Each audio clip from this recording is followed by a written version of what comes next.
광복절이 하루 앞인데 쪼개지는 광복절은 다시 봉합이 될 수 있을까요? 정치부 권여봉 기자와 뉴스 추적에서 이어가겠습니다. 어서 오십시오. 권 기자, 광복해서 정부를 향해 음모론을 꺼내들었다는데 이게 무슨 말입니까? 네, 김형석 독립기념관장과 연일 대립하고 있는 이종찬 광복 회장이 제기한 건데요. 네. 이번 김 관장 임명이 백범 김구 선생을 테러리스트로 만들려는 음모란 겁니다. 직접 들어보시죠. 네. 지하에서 꿈틀거리는 커다란 계획이 이승만 대통령을 시켜 세우고 이 기회에 김구는 죽여버리자, 이런 음모인 것 같습니다.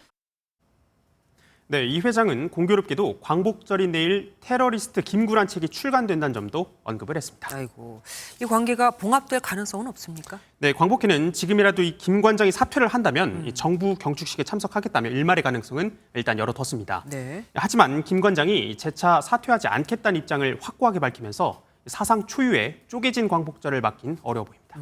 그러니까 결국 건국절 논쟁이 이렇게까지 번진 거잖아요. 그러면 이념 논쟁을 확산할 조짐도 있다고 그러던데 맞습니까? 네, 이념 논쟁하면 가장 많이 언급되는 두 전직 대통령 누굴까요? 뭐 아무래도 이승만, 박정희 전 대통령 아니겠습니까? 네, 맞습니다. 이승만 전 대통령과 박정희 전 대통령이죠. 먼저 찬반 논란이 거센 이승만 대통령 기념관 후보지가 용산 국립중앙박물관 옆 부지로 결정이 됐는데요. 이승만 대통령 기념재단은 용산이 한미동맹의 땅이라며 역사적 상징성이 있다고 배경을 설명했습니다. 그런데 불교계의 반대가 심했다면서요? 네, 그렇습니다. 애초 유력한 후보지는 불교 태고종의 본산이 있는 종로 송현동 부지였는데요. 태고종의 반대가 기념관의 위치가 용산으로 바뀐 이유 중 하나였던 겁니다. 이승만 대통령께서 불교에 대해서 좀 호의적이지 않았다, 뭐 이런 역사적인 인식이 있기 때문에 상당히 거부감이 컸습니다. 네, 서울 시민 55%가 송현동 부지 기념관 건립을 반대한다는 여론조사 결과도 있었습니다. 마침 또 대구에서는 박정희 광장 표지판이 처음으로 공개됐습니다. 네, 그렇습니다. 이 대구의 대표적인 관문이죠. 동대구역 앞 광장을 박정희 광장으로 명명을 하고 이 표지판까지 설치를 한 건데요. 네. 높이가 5m, 폭이 0.8m 크기로 맨 윗부분엔 박 전 대통령 얼굴이 새겨졌고 그 아래엔 친필 서체가 적혔습니다. 제막식에 참석한 홍준표 대구시장은 의미를 이렇게 설명했습니다.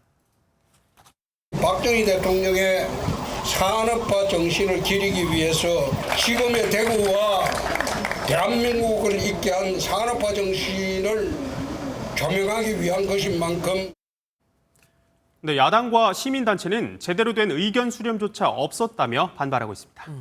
이념 논쟁 함부로 올라탈 수도 없고 이걸 우리가 어떻게 바라봐야겠습니까? 네, 중요한 부분인데 역사를 정치적으로 이용하는 소모적 논쟁을 지향해야겠죠.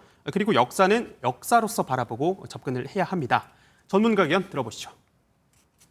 정치권에서의 이념적인 측면을 역사적인 부분에 대입시키는 것이 아니라 역사를 역사로만 볼 수 있는 해안을.